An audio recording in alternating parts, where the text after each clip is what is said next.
ایک شخص کے والد نے 2 شادیاں کی، ٹھیک ہے، تو ماں الگ الگ ہے اور باپ ایک ہے، تو اس کو کیا کہا جاتا ہے؟ حلاتی۔ اور تیسرے نمبر پر ہے اخیافی۔ اخیافی اس بہن بھائیوں کو کہتے ہیں جن کی ماں شریک ہو، جن کی ماں ایک ہو، ماں ایک ہو تو ان کو کیا کہا جاتا ہے؟ اخیافی، ٹھیک ہے، باپ الگ الگ ہے۔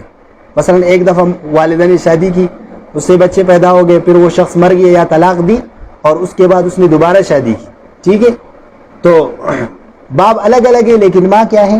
ایک ہے، تو ان کو کیا کہا جاتا ہے؟ اخیافی۔ تو 3 قسم کے لوگ ہو گئے، یہ آئیں گے آگے، ٹھیک ہے، تو اس لیے آپ ابھی سے سیکھیں۔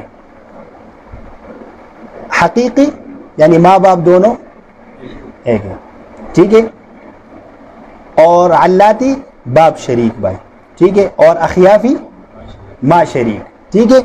تو مردوں میں سے جو 3 ہیں نسب کے رشتوں میں، باپ ہیں، دادا ہیں، ٹھیک ہے، اور اخیافی بھائی۔ اور مؤنث جو رشتے ہیں ان میں سے بیٹی، پوتی، ٹھیک ہے، بیٹی، پوتی، حقیقی بہن، علاتی بہن، اخیافی بہن، علاتی بہن اور اخیافی بہن، ماں اور دادی، ماں اور، تو یہ کتنے لوگ ہو گئے؟ 7 لوگ ہو گئے، ٹھیک ہے، 7 مؤنث رشتے ہیں اور 3 کتنے ہیں؟ 3 کون سے رشتے ہیں؟ مذکر رشتے ہیں، ٹھیک ہے، تو یہ کل کتنے ہو گئے؟ 12۔ ماں اور دادی، ماں اور جدہ، میں نے کہا تھا کہ بعض لوگ اس کو کتنے شمار کرتے ہیں؟ 13۔ اس کی وجہ یہ ہے کہ جدہ، یہ جو لفظ ہے جدہ، عربی میں نانی کو بھی جدہ کہا جاتا ہے اور دادی کو بھی جدہ کہا جاتا ہے، ٹھیک ہے، تو جدہ دونوں کے لیے استعمال ہوتا ہے، تو اس لیے ہم کہتے ہیں کہ یہ ذوی الفروض کتنے ہیں؟ بعض لوگ کہتے ہیں کہ 12 ہیں۔ 12 سے مطلب یہ کہ دادی چاہے وہ یعنی جدہ چاہے وہ ماں کی طرف سے ہو یا چاہے وہ باپ کی طرف سے ہو، لیکن اگر ہم اردو میں اس کو پڑھیں گے تو یہ کتنے ہوں گے؟ 13 ہوں گے، یعنی دادی اور نانی، ٹھیک ہے۔ تو ذوی الفروض کون سے لوگ ہیں؟ وہ لوگ جن کے حصے قرآن اور حدیث اجماع امت سے مقرر ہے کہ ان کو اتنا حصہ ملے گا، مثلا باپ کو اتنا ملے گا، ماں کو اتنا ملے گا، شوہر کو اتنا ملے گا، بیوی کو اتنا ملے گا، تو یہ 12 لوگ جو ہیں یہ کون سے ہیں؟ ذوی الفروض ہیں، ٹھیک ہے۔ 2 رشتے اس میں سے سببی ہیں یعنی میاں اور بیوی، ٹھیک ہے، اور جو باقی 10 رشتے ہیں 10 نسبی ہے، اس میں سے پھر 3 مذکر ہیں، باپ، دادا اور اخیافی بائی، ٹھیک ہے، اور 7 مؤنث ہیں، بیٹی، پوتی، حقیقی بہن اور علاتی بہن، اخیافی بہن، ماں اور جدہ، ٹھیک ہے۔ یہ بات سمجھ میں آ گئی؟ تو اس کا خلاصہ کیا ہوا؟ ہم نے آج پڑھا ہے علمی میراث کی فضیلت ہے، تعریف، موضوع، غرض و غایت، حکم شرعی کے اس کا سیکھنا کیا ہے؟ فرضی کفایہ ہے، ٹھیک ہے۔ اور جب آدمی مر جاتا ہے تو اس کے ترکے کے ساتھ، ترکے کی تعریف میں نے آپ کو بتائی، ترکہ اس مال کو کہا جاتا ہے، یہ الفاظ بار بار آئیں گے تو ان الفاظ کو سیکھنا ضروری ہے، ٹھیک ہے۔ ترکہ اس مال کو کہا جاتا ہے، میت نے جو کچھ چھوڑا ہے اس کو کیا کہا جاتا ہے؟